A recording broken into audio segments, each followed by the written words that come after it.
All right, I think we're live.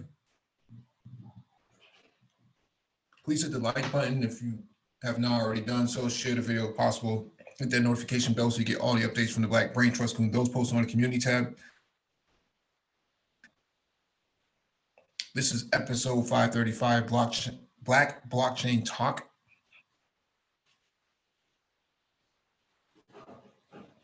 The doc in the description beneath the video for you to follow along with.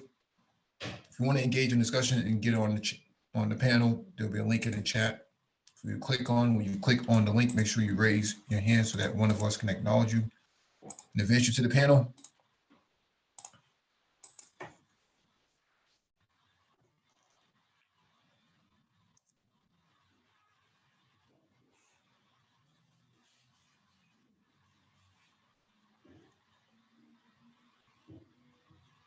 Let me give a shout out to the people who showed up first.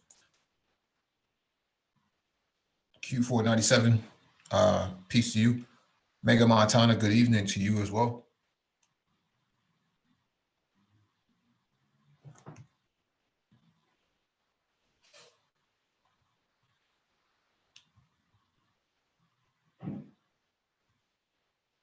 Not sure which, let me see if I can make an adjustment here before we get started.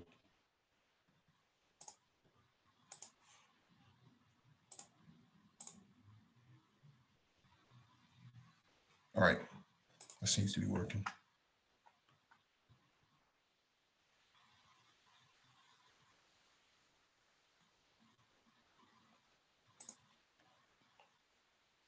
Hey, New Jersey Prophet, what's going on, man?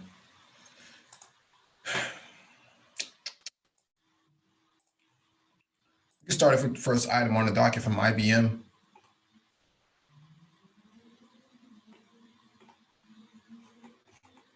Actually, this is the wrong. This is the wrong item. Not sure what happened.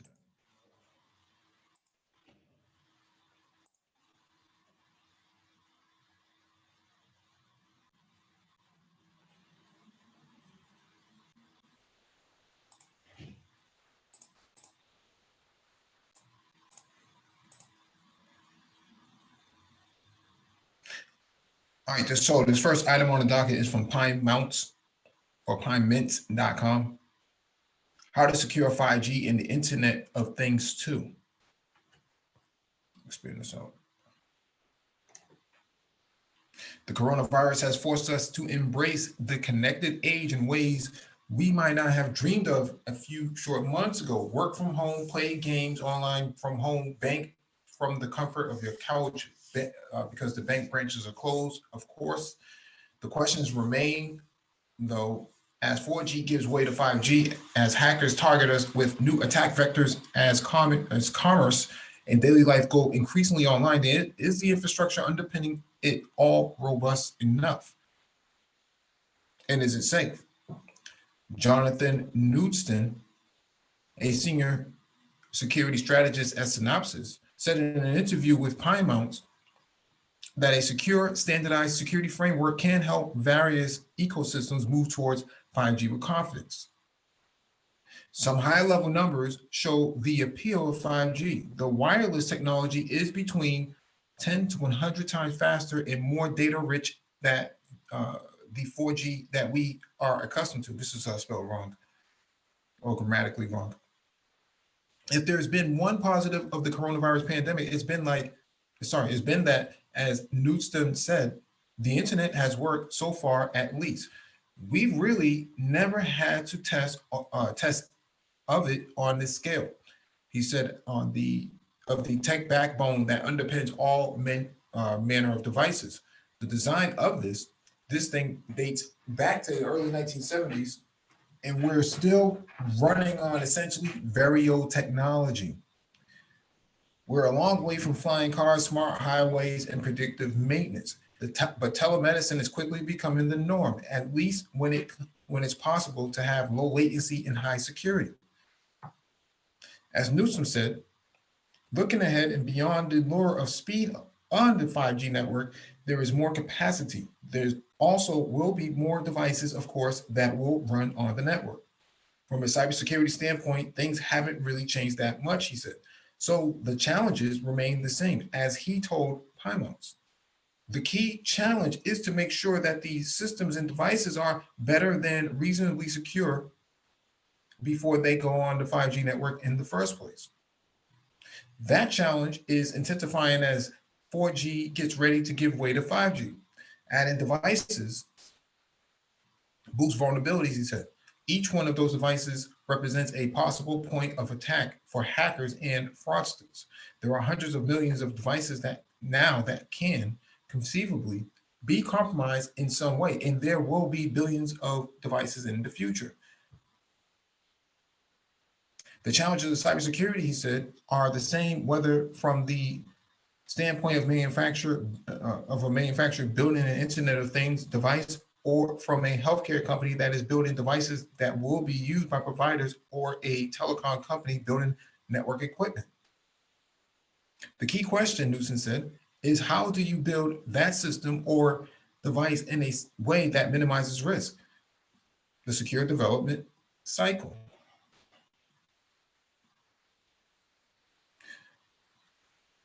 That's easier said than done because OEMs may be focused on basic functionality against a backdrop where margins are slim. But he said, as any given tech ecosystem becomes more reliant on software, consumers are becoming more demanding on what they expect from the technology they buy, from baby monitors to mobile phones. The individual customer may not hold much sway over tech firms, but their suppliers do. Thus, the pressure to raise the bar on security comes in the B2B realm. Newsom said that a company that is considering buying 10,000 devices from another firm has some leverage and power. But this means if they understand what a secure development cycle looks like and the things the manufacturer should be doing, then they can ask the right questions and apply that leverage during the procurement process. To gain full insight into vulnerabilities, partnering with firms like Synopsys can help clients build a threat model that can identify major software components, assets, threat agents, security controls, and corresponding relationships between objects as new devices move through the design stage. As Newsom described it, you figure out if the system as designed helps prevent those vulnerabilities or allows them, and what's the risk? No consumer is ever going to do that. To a large degree, you have to trust your manufacturer. Ideally, he said, connected devices should hew to a standard in to certification that is uniform across all manufacturers, so the consumers purchasing those devices know that they have in hand has met at least minimum thresholds for security. Having a meaningful certification would be pretty great for everybody, he said. Once we have that sort of knowledge, we'll move on to the next new thing and understand the full potential of what the internet means now. Yeah, this is true. Okay. This is true because just like you have standards for vehicles, anti-lock brakes, seat belts, airbags, catalytic converters, no decibel ratings on the exhaust, tread wear ratings on tires. These devices that are coming out need to have some kind of security rating, need to have some kind of warranty rating, and so on and so forth. Is it just a physical warranty, or is there a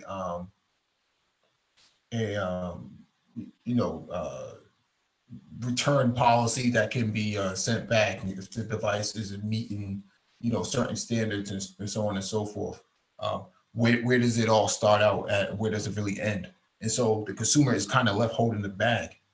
A lot of these devices that they're buying aren't really secure. We saw that with the Amazon doorbell. The Amazon doorbell had a myriad of security issues, and they shipped it out anyways. In reality, based on the laws in the United States, that stipulate that a person's sensitive information, private information, should be secured in, you know, in its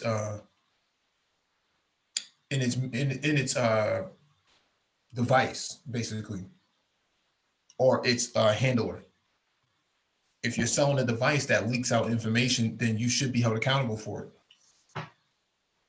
If you put a device on the blockchain, that should also say, you know, this device is on the blockchain or something like that, on the box, or some kind of compliancy rating as to where this device stands. There should be some standards, and unfortunately, the tech industry only recently started having these conversations. So now you're talking about compliance and regulatory frameworks. Okay.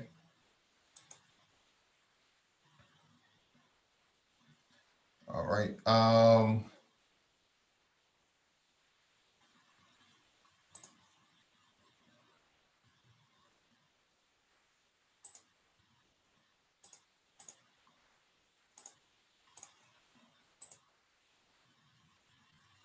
right. This is from blockchaintechnologynews.com.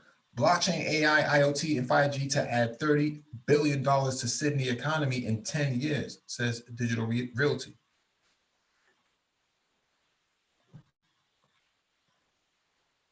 The combination of artificial intelligence, blockchain, Internet of Things, and 5G technologies will contribute more than $30 billion, at least in Australian money, to Sydney's economy by 2029, according to new research from Digital Realty.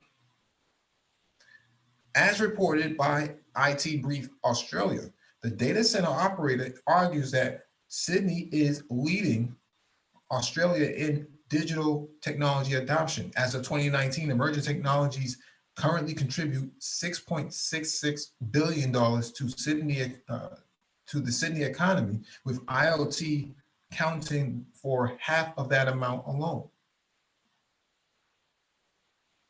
By 2024, the four technologies combined are forecast to have grown $16.2 billion per annum. The biggest growth in absolute terms is expected to be from AI. So AI is going to lead the way in terms of emerging tech. Technology such as AI, IoT, and blockchain are already being used across various industries, and 5G usage is expected to grow with the rollout of commercial networks across Australia, said Mark Smith, Digital Realty Asia Pacific Managing Director. With a highly qualified workforce, a large concentration of universities and research institutes, and excellent communications infrastructure, Sydney should strengthen its position as a major digital economic center of the Asia Pacific region. Regular leaders of this publication will have seen Australia's recent push towards developing blockchain technologies. In February, the Australian government published a roadmap document suggesting how the country can capitalize from blockchain in 5 years' time. The report noted how product counterfeiting and substitution cost the Australian food and wine industry more than $1.68 billion in 2017. The landscape in Australia is currently finance heavy, with improvements expected in such areas such as retail, healthcare, accommodation, and forestry and fishing. Later in the month, the National Stock Exchange of Australia partnered with fintech provider iSignus to develop a blockchain-based settlement and clearing system. So what they're saying is that these emerging techs, especially blockchain and IoT and 5G, gonna be very lucrative, okay?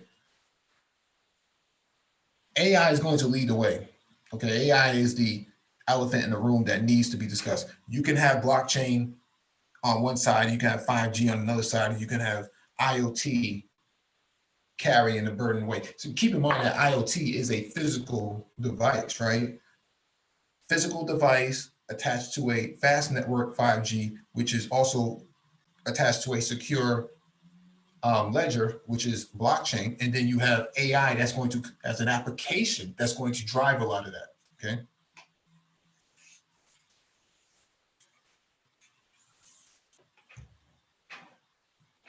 That's where this is coming from. If Australia is saying that they have a 5-year roadmap on this, you have to really look at this yourself and say, where do I fit in all of this discussion?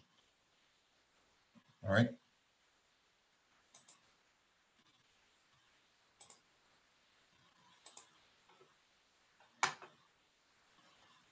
All right. Jump to the last item on the docket.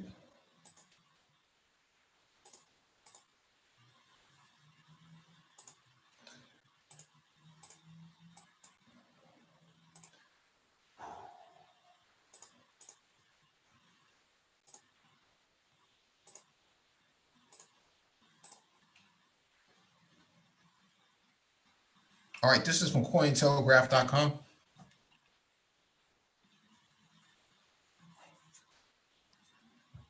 China Telecom blockchain has significant use cases for 5G.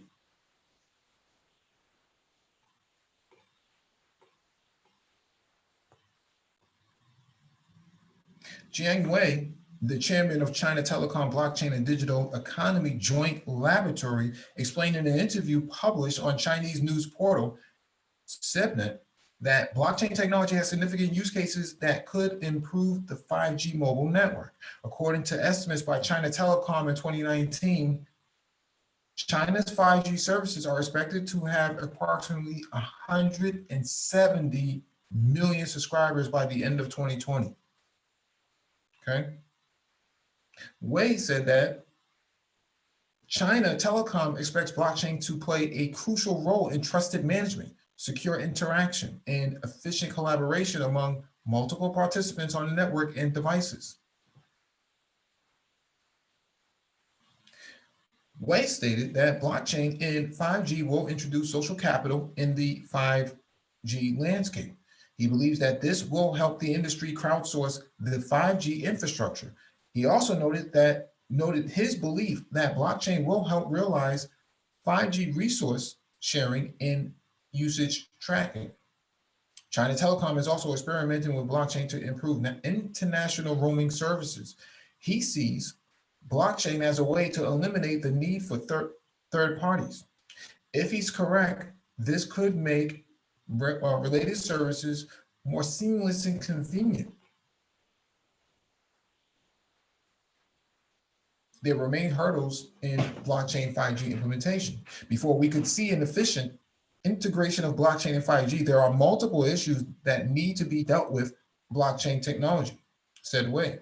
Of those, the legality and security aspects of smart contracts are a major concern. We talked about smart contracts last week. On the other hand,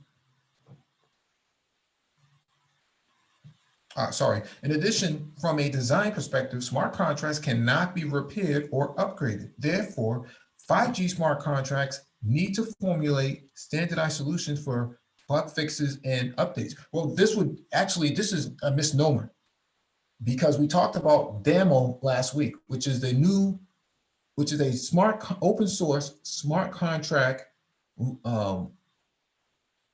design that is decoupled from the blockchain itself. And is actually a lot more fairly robust than what's on Ethereum and other blockchains. And so DAMO, coupled with a blockchain, because it's interoperable, and 5G, kind of nullifies this statement. On the other hand, scalability and interoperability are two hurdles that hinder the integration of these two technologies. With proper cooperation and experimentation by global institutes, Wei says we can still integrate the two technologies, leading to better communication services throughout the world. In August of 2019, Cointelegraph reported that Chinese Telecom published a white paper explaining their idea of 5G blockchain phones. Okay.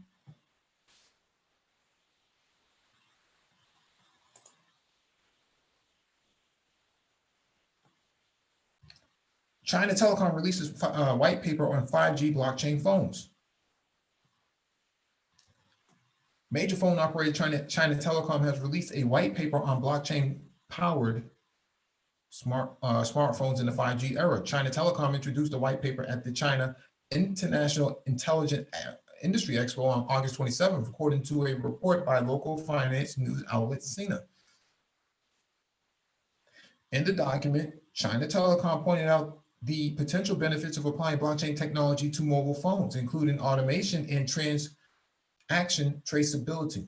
According to Sina, China Telecom's white paper says that people can master their own digital asset in 5G era, while regardless of data volume, data varieties, and data dimensions, data assets will grow geometrically. The company reportedly noted the growing adoption of blockchain in the mobile industry, with the caveat that the adoption rate is low at the current stage, as blockchain-powered mobile phones have yet to see mass production.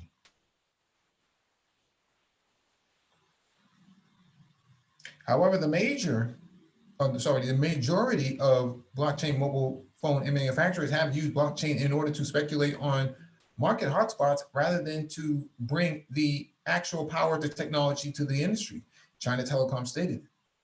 In turn, this resulted in the poor performance of existing blockchain smartphones so far, the company reportedly said. Developed by China Telecom, the blockchain application ecosystem described in the white paper intends to solve major issues in operating mobile networks, including fraud, harassment, loss of data, and crimes related to identity theft. Moreover, the white paper also describes a project of SIM card-based blockchain digital asset management system. As an example, China Telecom's idea to use blockchain in managing anti-theft and anti-loss proposes to create blacklists associated with trusted IMEIs and encrypted through blockchain. When a mobile device gets blacklisted, carriers, smartphone suppliers, and end users can immediately identify and disable stolen devices through the technology, China Telecom reportedly wrote. Additionally, the white paper also indicated that the 5G blockchain has 5 major application scenarios involving digital identity verification, financial application, supply chain tracing application, judicial application, and express delivery industry. As previously reported, the combination of 5G and blockchain can potentially contribute to a surge in economic value, partly because 5G's capability to directly assist blockchains by increasing node participation and decentralization, as well as allowing for shorter block times, driving on chain scalability. So 5G is important because it's the medium that the technology is going to ride on from a communication standpoint. Blockchain is the technology enabler that increases the secure communication, okay?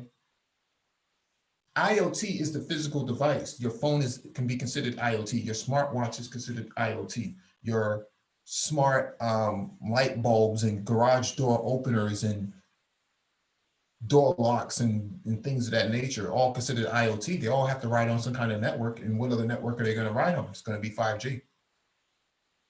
How are you going to secure it? Through some form of distributed ledger technology, right? All of this is all coming into play, okay? Digital verification, you know, for people and devices, right? Financial applications, cryptocurrencies, tokens, supply chain tracing, judicial applications, and express industry deliveries. So you're talking about logistics that come from one country to the next.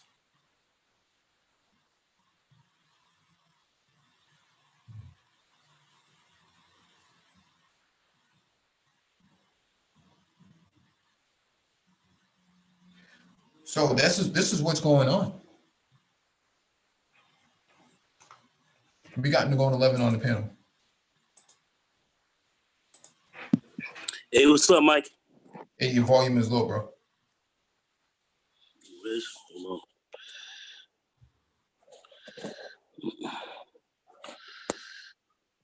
Hey, Yeah, can you hear me now? You know, Hey man, how you doing? chilling, bro. You? All right, man. I'm checking out this 5G and blockchain. This is where it's going. Yeah. Yeah, this is where the game's at. So I'm just looking because I figure this is going to be coming online pretty quick. And with 5G and the blockchain would be about the safest to keep a lot of this information on. Wouldn't you think? It's kind of immutable, hard to mess with. To an extent. To an extent. So it's all dependent on, what kind of information are you putting on there, and who has visibility into the data that transacts on the chain itself or the ledger itself.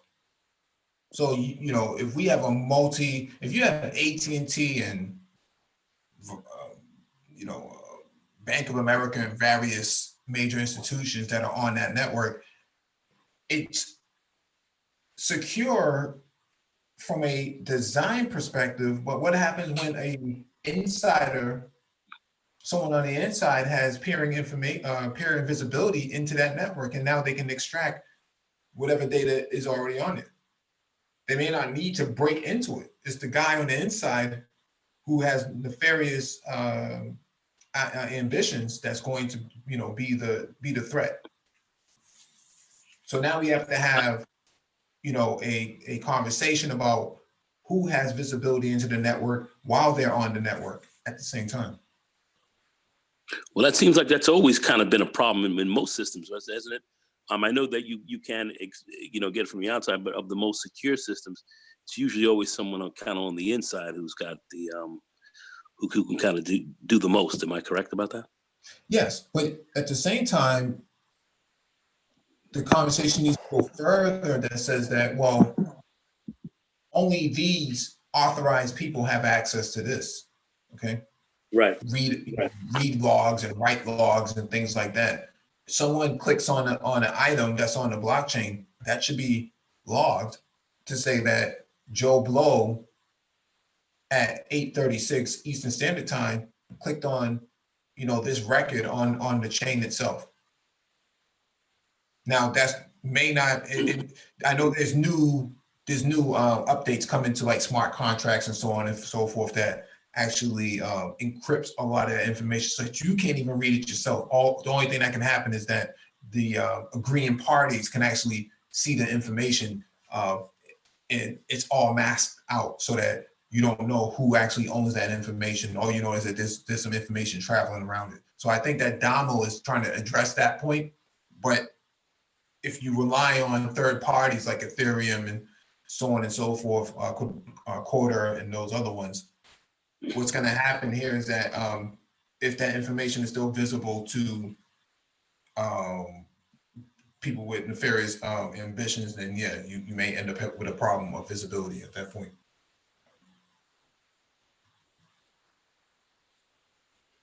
All right. Yeah, that makes sense. Is there somebody else on here? No. Oh, this is just us. Okay. Yeah.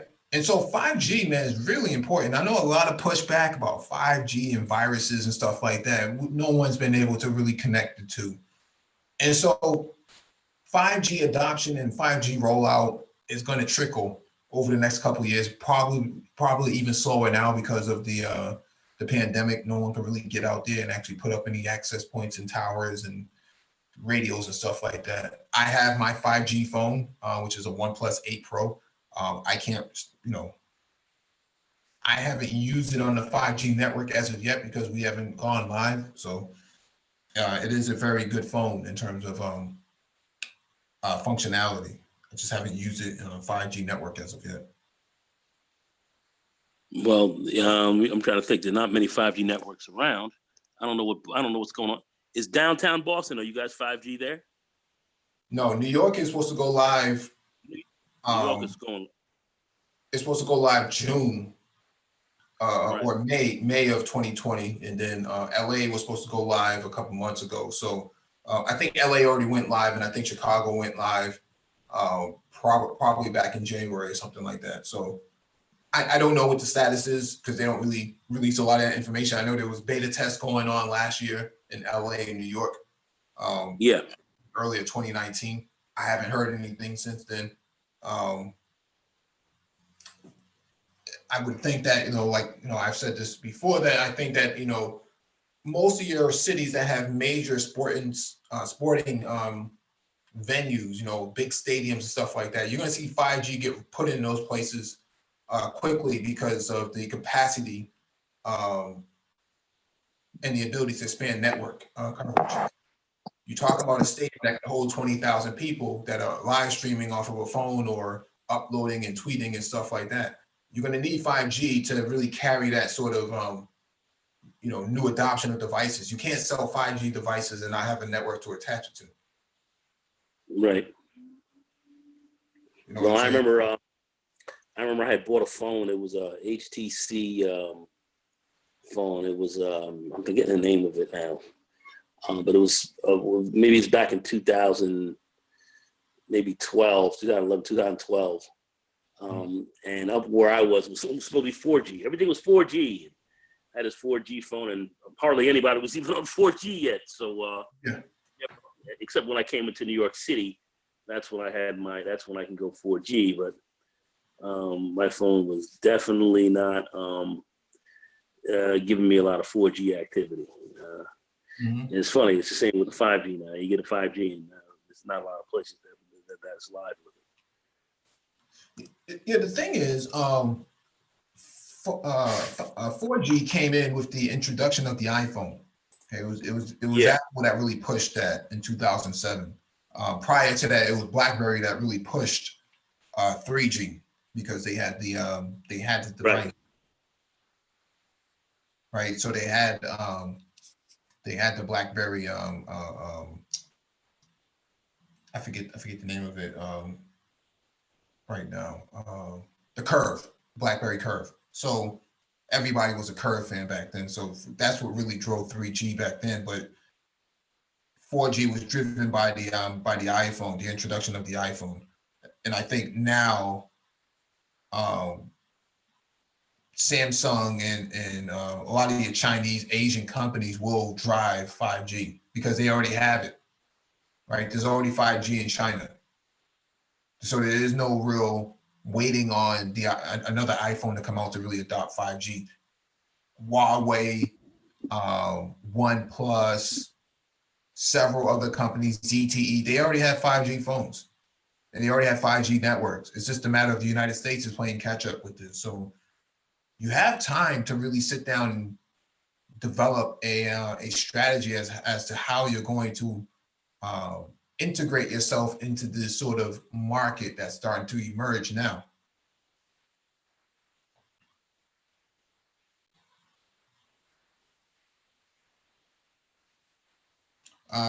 Nate in the chat has a question. He says at the panel, if 5G will be live, how long before automated cars in these major cities? So the problem isn't so much about 5G for autonomous vehicles. It's more about bureaucratic red tape. Who's going to allow, which state is going to allow autonomous vehicles on the road at that point. So it's not so much because cars can see the cars that are developed here from an autonomous standpoint already function off of their own artificial intelligence. Now, if you're talking about vehicle to vehicle communication and stuff like that, that's bureaucratic red tape. Someone else is holding back, in terms of legalization of these vehicles on the road and the legalization of 5G. We saw what happened in the White House where they pretty much said, no, we're not allowing Huawei to, deploy 5G towers in this country when it's not going to allow that. So it's not so much about the technology, but more about the bureaucratic red tape that needs to be addressed. In China, they just kind of throw things out there and once it goes out there, it's done. It's already consider it's already launched. It was funny. I saw an old commercial, a Grand Fury 3 Plymouth car they had back in 73, 74, autonomously driving. They had autonomous vehicles back then. shit was crazy. You said autonomously driving? Huh? Autonomously driving? Yeah. Yeah, they had the technology for it. They had those cars driving, moving. They had some camera and inside of the car, and they had a control mechanism in the car where this thing could actually move and guide itself. I guess if you have anything with radar or anything else like that, that's been around for a very long time. They had this. So this AI automatic driving car and vehicles, I guess they're looking to mass produce them now, but this has been around a long time. Well, they didn't have AI back then, so that's just a little bit of a different. Well, I call it AI from the standpoint it wasn't, microchip, kind of computer, driven. It seemed that it did have a computer, but it was autonomously driving.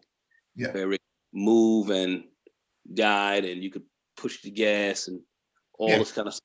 It was kind of interesting. So what I'm saying is the autonomous driving vehicles and this kind of thing, this is not anything new.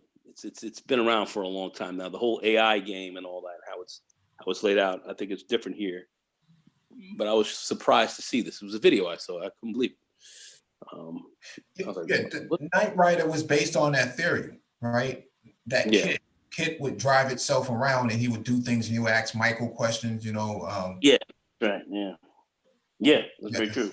Just suckulated bell bottoms driving around looking crazy. In the car, it had this little red thing on the front, red LED swirling back and forth, like you pulsating. Yeah. And it's Trans Am. Yep. Yeah, I remember. Yep. But that was the idea, right? It was the idea that this car would talk to you and feed. Lo and behold, today we do have that with Tesla. This car will do things on its own without actually needing driver intervention, right? It would actually wake the driver up if it needs to. I don't know about that back then. I don't think they had artificial intelligence implementation at that level. Artificial intelligence is still a relatively new concept. You didn't have sort of processing capability back then. Yeah, I'm kind of thinking. I think the microprocessor was just coming online at that stage, because they started. Because that really hit in the '60s, and I saw that, like I said, with the World's Fair when I was a little kid in 1965. They had your smartphones back then, and they had your FaceTiming and all that. All that was done then. Cell phone technology is, especially analog, is fairly old. Goes back to the Second World War with the radios that they had on their backs, in the fields, talking to their commanders and stuff, and they had the radios where you could dial. Huh? Gavin A. Morgan. Yeah. So they yes. So they had that. It was a brother. So they had that. So the actual analog cell phone, if we wanted that, we could have had that back in the '40s, but we didn't mass produce it. But the technology was well produced. We had it. We were using it in the war, along with color cathode ray tubes. We had color TV. These kind of things back during the Second World War as well, which is unbelievable. They have a World War II in color, where they had color film and all this kind of stuff. Crazy. So we had a lot of stuff going on then, but we didn't apply any of it to society like we are now. So I think this AI, from a standpoint of maybe they weren't calling so much AI back then, but this is not a new idea. This is nothing new. This is nothing new as far as us applying it to the road and everything else like that. They've had the technology to do it for a while, maybe not as efficient as we have it today.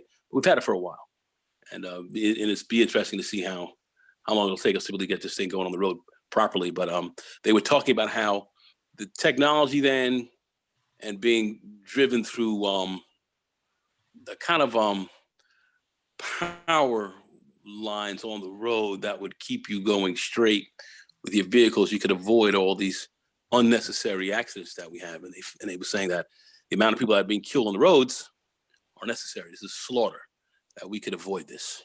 Mhm. And they were talking about that back in the 70s, of which I agree, of which I totally agree with. So I just would just bring that up as a side note. Anyway. Yeah, the Russians had drones in the 1970s as well. Very rudimentary, but they actually functioned well for spying on nuclear facilities and whatnot, with cameras attached to them. And so they, no one else had really done that at that point, to actually launch a drone autonomously and use it to take spy photos and stuff like that. It actually couldn't land itself. It had to get caught into a net or something like that in order to land. So I think what happens sometimes with these topics is that the way, I mean, people look at Tesla and say, oh, those cars are not safe and stuff like that. Yeah, it takes a lot of brain power and labor to make something like that work. The Tesla Model S, and 3 with its autonomous capabilities and stuff like that, Autopilot 3.0 operating system, that stuff is very complex. It's not something that, that could have been replicated 40, 50 years ago. That's just not possible. Even with all the technology that we have today, we can't really get it to work correctly. And that's with a lot of brain power behind it. And so sometimes some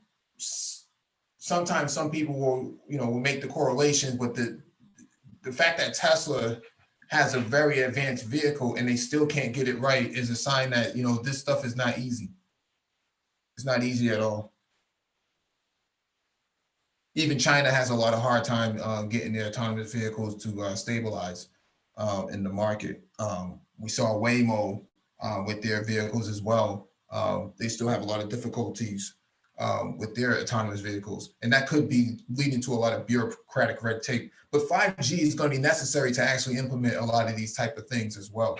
So I don't know what the United States is going to be doing from a 5G standpoint, because this pandemic has things really shut down.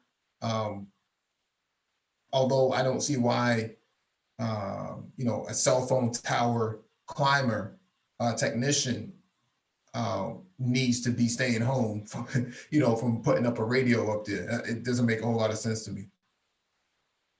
They should just roll it out. Let me look it up. Let me see what New York is doing right now in terms of like 5G rollout in New York.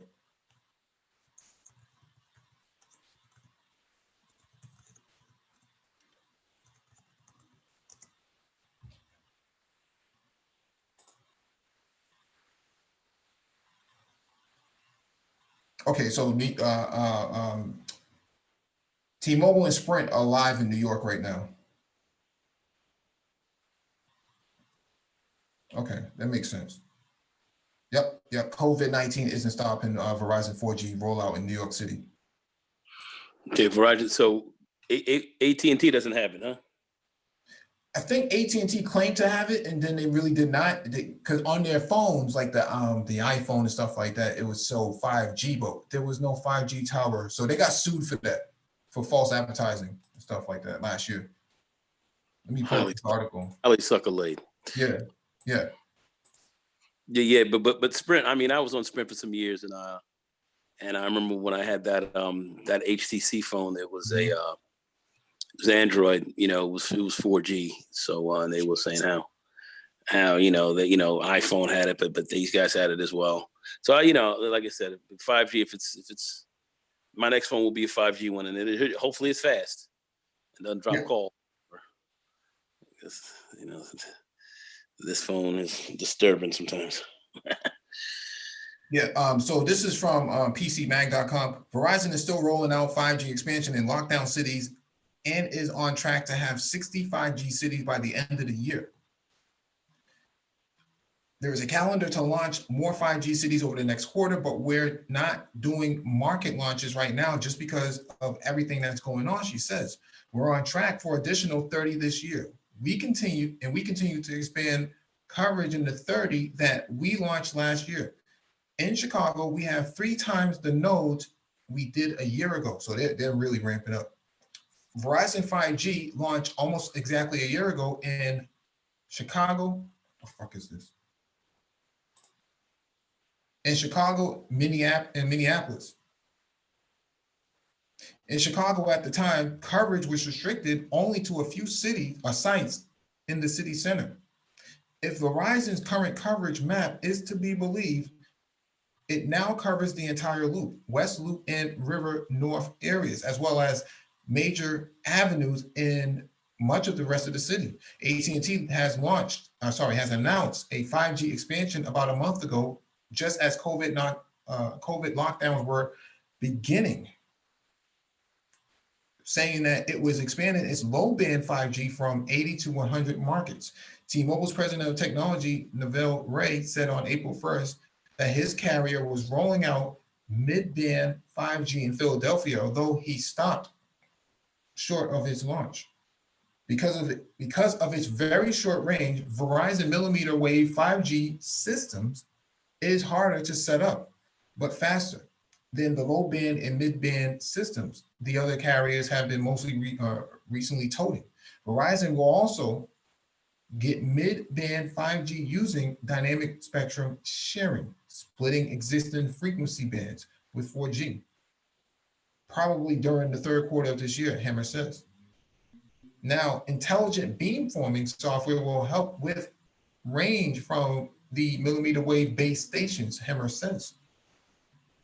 In early March, I estimated those have about 800-foot radius right now. Fortunately, Verizon won't need to do any more hardware swaps to increase its range, but it's awaiting on that software, she says, without giving a time frame for it to show up. COVID-19 lockdowns COVID-19 lockdowns present a unique challenge for wireless carriers and ISPs. Their work is considered essential.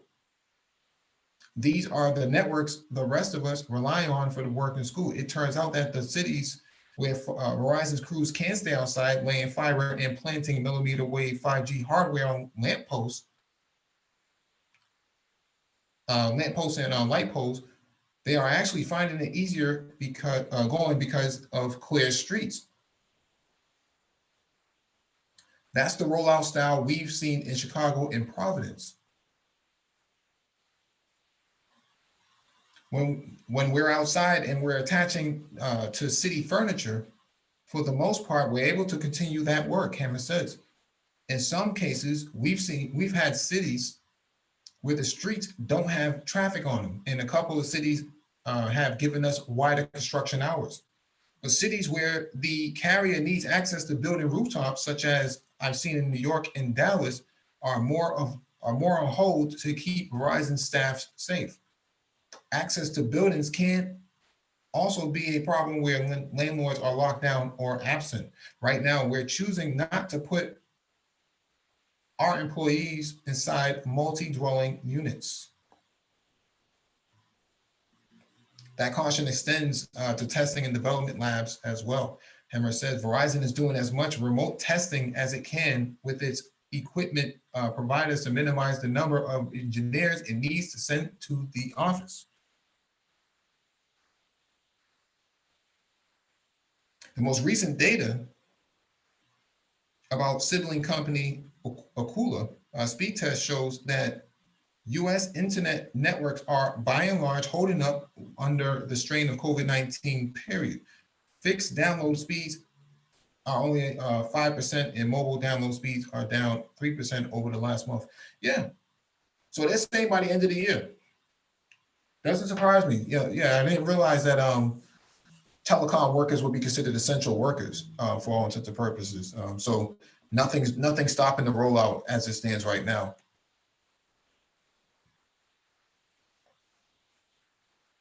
So I think this is we shouldn't see any sort of holdup at this point.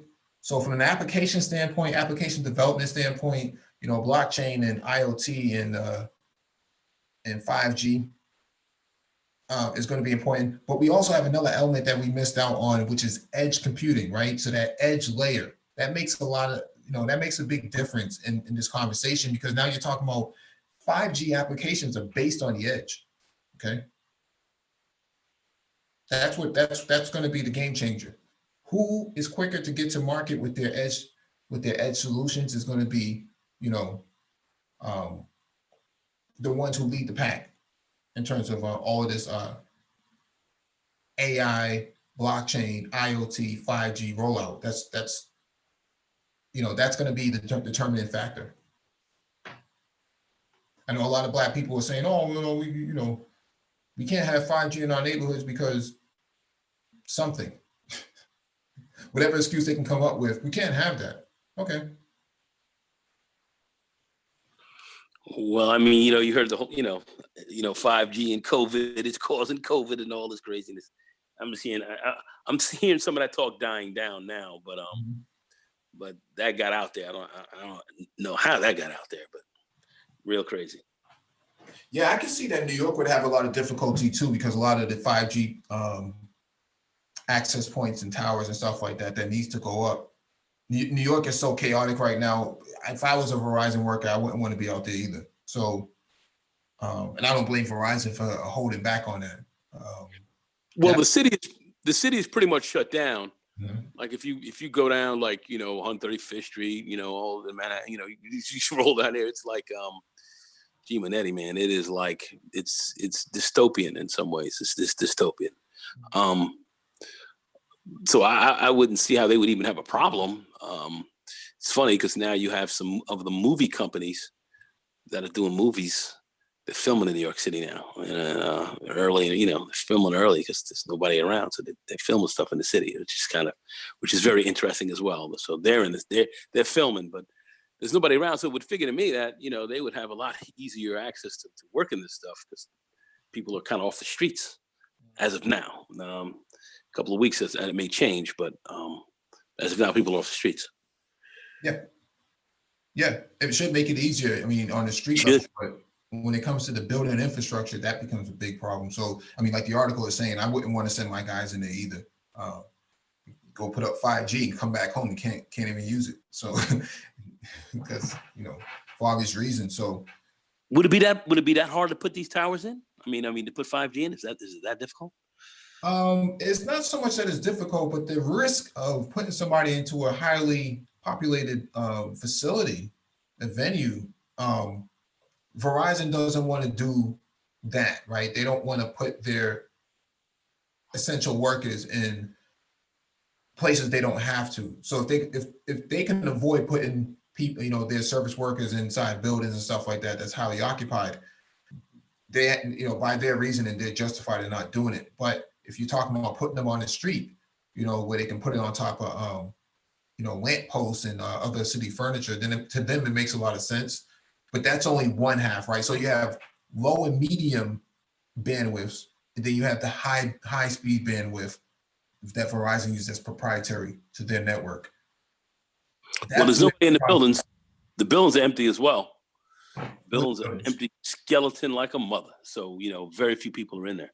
Well, they're talking about putting them on apartment buildings and stuff like that. Apartment buildings, well, that's a little different. Yeah, that's what I'm saying. Everyone's in there. Yeah. Everybody's holed up in there, Yeah, so okay.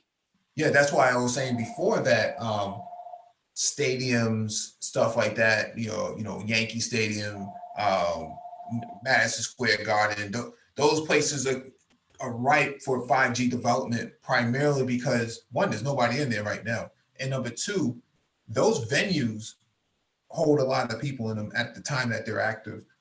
If you're going to roll out 5G and test it, significantly, that's going to be the right place to do it because it's such a concentrated area.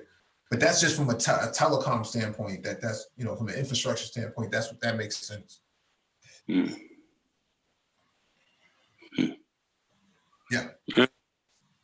Yeah, I haven't seen any job postings yet about 5G at all. 5G application developers and stuff like that, anything related to 5G. I haven't seen anything as of yet. So it sounds like we're probably a year off from seeing any sort of real application development behind it because nothing is really active as of yet, at least from a high speed standpoint. Mm-hmm. I saw somebody in the chat say, you don't need 5G autonomous vehicles to hit the road, just vehicle to vehicle and to hub communications. Not necessarily. The problem is that autonomous vehicles generate a lot of data. So where are you going to send that data to? And it has to be sent in real time. You can't wait to send it. It has to be sent in real time. Too Simple, which is the TU Simple, which is the autonomous truck company, said that they're expecting their trucks to be on 5G networks rolling out by 2022. So, and they only said that a few months ago. So they understand the necessity behind 5G and autonomous vehicles. And so I use caution, and when making some statements like that, vehicle to vehicle communications. But let me pull up this one last point too as well. If you go to the community tab, I did post, the blockchain study material. And so that ends next week. Want to make sure you jump on that as well before it expires. 30% off at linuxfoundation.org. Want to make sure you jump on that.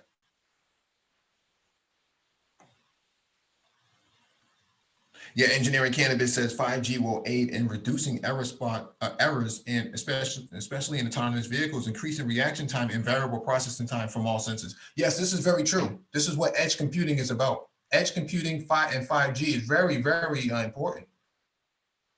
You can't have drones, autonomous vehicles, and so on and so unmanned surface vehicles and so on and so forth without actually attaching them to a network. Because if they're not attached to the network, what's the point?